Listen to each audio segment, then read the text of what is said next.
ಆತ್ಮ ಅಂತಕ್ಕಂಥ ಗಿಳಿ ಈ ದೇಹ ಅಂತಕ್ಕಂಥ ಪಂಜರವನ್ನು ಬಿಟ್ಟು ಹೊರಟೋಗಿದೆ. ಅದಕ್ಕೆ ಹೇಳ್ತಾರೆ ಗಿಳಿಯು ಪಂಜರದೊಳಿಲ್ಲ. ಗಿಳಿಯು ಪಂಜರದೊಳಿಲ್ಲ. ಶ್ರೀರಾಮ ರಾಮ ಬರಿದೆ ಪಂಜರವಾಯುರಲ್ಲ.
ಹೇಳಿದ್ದಾರೆ ಗಿಳಿಯು ಪಂಜರದೊಳಿಲ್ಲ.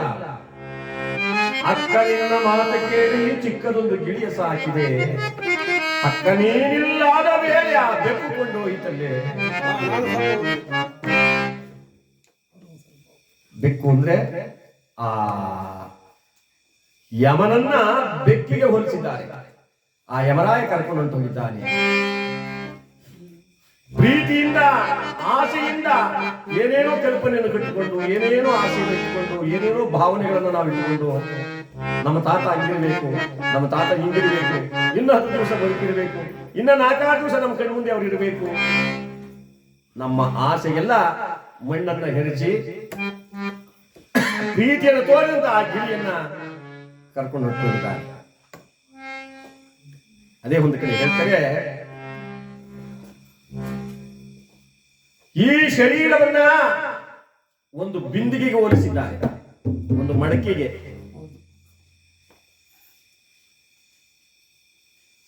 ತಾರಕ ಬಿಂದಿಗೆ ನಾನಿರಿಗೋರುವೆ ತಾರೆ ಬಿಂದಿಗೆಯ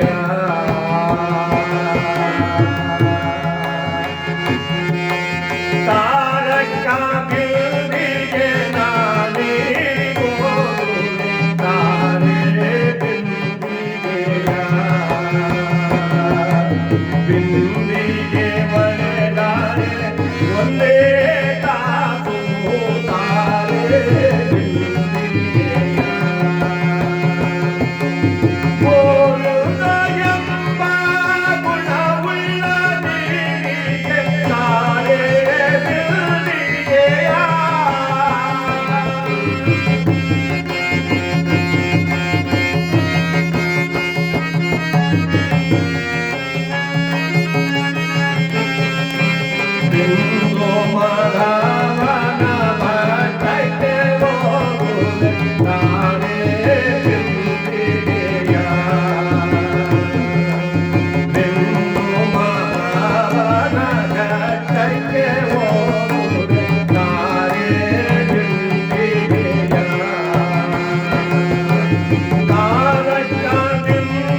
ಒಂದೇ ತಾಸು, ಒಂದು ಕ್ಷಣನೂ ಕೂಡ ಇರಲ್ಲ. ಬಿಂದಿಗೆ ಅಂದ್ರೆ ಈ ದೇಹವನ್ನ ಬಿಂದಿಗೆಗೆ ಹೋಲಿಸಿದ್ದಾರೆ ಪುಣ್ಯಾತ್ಮರು. ಗೋವಿಂದ ಎಂಬ ಗುಣವುಳ್ಳ ನೀರಿಗೆ ತಾರೆ ಬಿಂದಿಗೆಯ, ಬಿಂದು ಮಾಧವನ ಘಟ್ಟಕ್ಕೆ ಹೋಗುವೆ ತಾರೆ ಬಿಂದಿಗೆಯ, ನಾರಾಯಣನೆಂಬ ನಾಮದ ನೀರಿಗೆ ತಾರೆ ಬಿಂದಿಗೆಯ, ಪುರಂದರ ವಿಠಲನ ಪುರಕ್ಕೆ ನಾ ಹೋಗುವೆ ತಾರೆ ಬಿಂದಿಗೆಯ. ಅಂದ ಹಾಗೆ ಯಾವ ನಮ್ಮ ಚಿತ್ರಣ್ಣನವರು ಆತ್ಮ ಮಾತ್ರ ಹೊರಟೋಗಿದೆ, ಈ ದೇಹ ಮಾತ್ರ ಇಲ್ಲಿ. ಆದರೂ ಕೂಡ ಅವರಿಲ್ಲಿದ್ದಾರೆ ಅಂತಕ್ಕಂಥ ನಂಬಿಕೆ ನಮಗೆಲ್ಲ ಇದೆ. ಒಂದು ಕಡೆ ದೊಡ್ಡವರು ಹೇಳ್ತಾರೆ, ಈ ಆತ್ಮ ಈ ದೇಹವನ್ನು ಬಿಟ್ಟು ಹೋದ ತಕ್ಷಣ ನೇರವಾಗಿ ಹೊರಟೋಗಲ್ಲ, ಇಲ್ಲಿಯೇ ತಾನು ಸುಳ್ದಾಡ್ತಾ ಇರುತ್ತೆ. ತನ್ನ ಅಂತ್ಯ ಸಂಸ್ಕಾರ ಮುಗಿದ ಮೇಲೆ ತಾನು ಆ ಪರಂಧಾಮವನ್ನು ಸೇರ್ಕೊಳ್ತದೆ. ಪರಂಧಾಮವನ್ನು ಸೇರ್ಕೊಂಡಾಗ ಮೋಡಗಳಲ್ಲಿ ತಾನು ಸೇರ್ಕೊಂಡು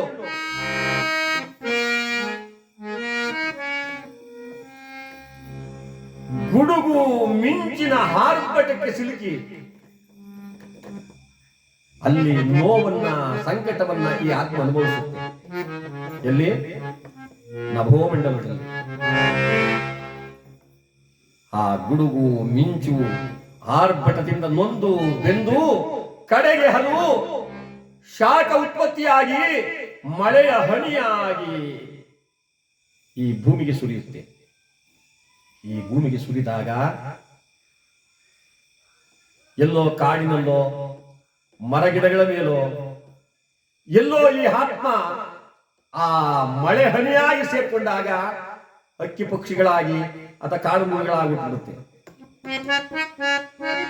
ನಾವು ಬೆಳೆಯುವ ಧಾನ್ಯದಲ್ಲಿ, ರಾಗಿಯಲ್ಲಿಯೋ ಭತ್ತದಲ್ಲಿಯೋ ನಾವು ತಿನ್ನುವ ಹಣ್ಣು ಹಂಪಲದ ಮರಗಳಲ್ಲಿಯೋ ಆ ಮಳೆ ಹನಿ ಸೇರ್ಕೊಂಡಾಗ ಈ ಆತ್ಮ ಹೋಗಿ ಆ ಧಾನ್ಯವನ್ನ ಆ ಫಲವನ್ನು ಸೇರ್ಕೊಳ್ತದೆ. ಆ ಫಲವನ್ನು ಸೇರ್ಕೊಂಡಾಗ ಪುರುಷರಾದ ನಾವು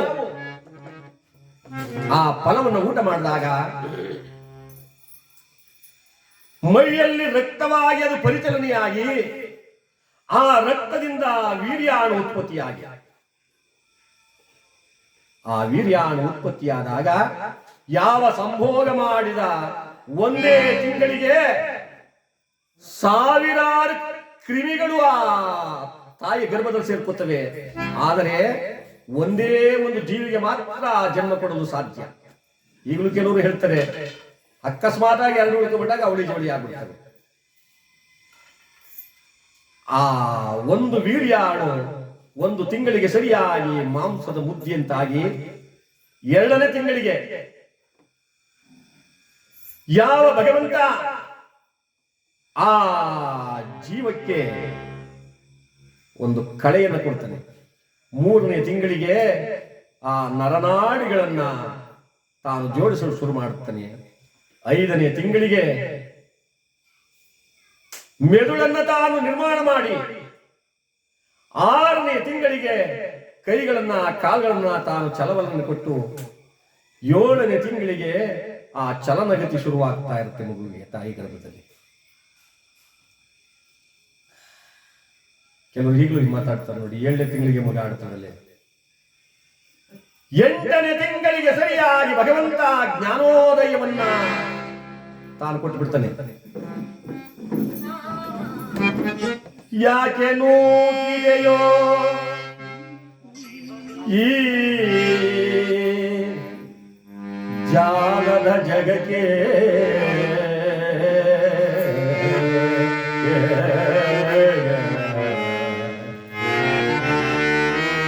ಯಾಕಪ್ಪ ನನ್ನನ್ನು ತಂದು ಬಿಟ್ಬಿಟ್ಟೆ? ಇತ್ತ ನೋಡಿದರೆ ಮಲಮೂತ್ರಗಳ ದುರ್ವಾಸನೆ, ಇತ್ತ ನೋಡಿದರೆ ರಕ್ತ ಮಾಂಸ ಗತಗತ ಅಂತ ನಾರ್ತದೆ. ನನ್ನನ್ನು ಯಾಕಪ್ಪ ಅಂತ ತಂದ್ಬಿಟ್ಬಿಟ್ಟೆ ಅಂತ ಹೇಳಿ ಆ ಮಗು ಒಳಗಡೆ ಹೊರಳಾಡಕ್ ಶುರುವಾಗುತ್ತೆ. ನಾನು ಇರಕ್ಕಾಗಲ್ಲ, ನನ್ನ ಆಚೆ ಕಳಿಸ್ಬಿಡಪ್ಪ ಅಂತ ಒದ್ದಾಡಿದಾಗ 9ನೇ ತಿಂಗಳಿಗೆ ಸರಿಯಾಗಿ ಆ ಮಗುವಿಗೆ 1 ಕೋಟಿ ಸಿಡಿಲು ಹೊಡೆಯಷ್ಟು ಶಬ್ದವಾಗುತ್ತೋ ಅಷ್ಟು ಶಬ್ದವಾಗುತ್ತೆ ಆ ತಾಯಿ ಗರ್ಭದ ಈಚೆಗೆ ಬಂದಾಗ. ನಾನು ಹಿಂದೆ ಏನಾಗಿದ್ದೆ, ನಾನು ಯಾರು ಎಂಬ ಆ ಜ್ಞಾನವೇ ಆ ಮಗು ಮರ್ತೋಗುತ್ತೆ. ಮತ್ತೆ ತಾನು ಬಾಲ್ಯ ಯೌವನ ಕೌಮಾರ್ಯ ವಾರ್ಧಕ್ಯ ಮುಕ್ಕು ಅಂತಕ್ಕಂತ ಹೇಳಿ ಸಂಸಾರವನ್ನು ಮಾಡಿ ಬಾಳಿ ಬದುಕಿ ಕಡೆ ಒಂದು ದಿನ ಆ 100 ವರ್ಷಕ್ಕೆ ತಾನು ಸಾಗುತ್ತೆ. ಅದಕ್ಕೆ ಹೇಳ್ತಾರೆ ಮಣ್ಣಿಂದ ಹುಟ್ಟಿದಂತ ದೇಹ ಮತ್ತೆ ಮಣ್ಣಿಗೆ ಹೋಗುತ್ತೆ. ನೀವು ಯಾರು ತಿಳ್ಕೊಂಡಾಗ ನೀವು ಏನ್ ಹೇಳ್ತಾರೆ, ಎಲ್ಗೋಗಿದಪ್ಪ? ಮಣ್ಣಿಗೋಗಿದೆ ಸ್ವಾಮಿ. ಮಣ್ಣಿಂದ ಹುಟ್ಟಿದ ದೇಹ ಮತ್ತೆ ಮಣ್ಣನ್ನೇ ಸೇರ್ಬೇಕು ವಿನಃ ಬರುವಾಗ ಬೆತ್ತಲೆ ಹೋಗುವಾಗ ಬೆತ್ತಲೆ, ಬಂದು ಹೋಗುವ ನಡುವೆ ಮಾತ್ರ ಈ ಬರೀ ಕತ್ತಲೆ. ಈ ಕತ್ತಲೆ ಜೀವನವನ್ನು ನಾವು ಕಳೀತಾ ಇದ್ದೀವಿ. ಆ ಕತ್ತಲೆ ಜೀವನವನ್ನು ಕಳೆದು ನಮ್ಮ ಚಿಕ್ಕಣ್ಣನವರು ಆ ಪರಂಧಾಮವನ್ನ, ಆ ಶಿವನ ಪಾದವನ್ನು ಸೇರ್ಕೊಂಡ್ಬಿಟ್ಟಿದ್ದಾರೆ. ಅದಕ್ಕೆ ಹೇಳ್ತಾರೆ, ಮಣ್ಣಿಂದ ಕಾಯ ಮಣ್ಣಿಂದ ಕಾಯ ಮಣ್ಣಿಂದ ಕಾಯ ಮಣ್ಣಿಂದ ಕಾಯ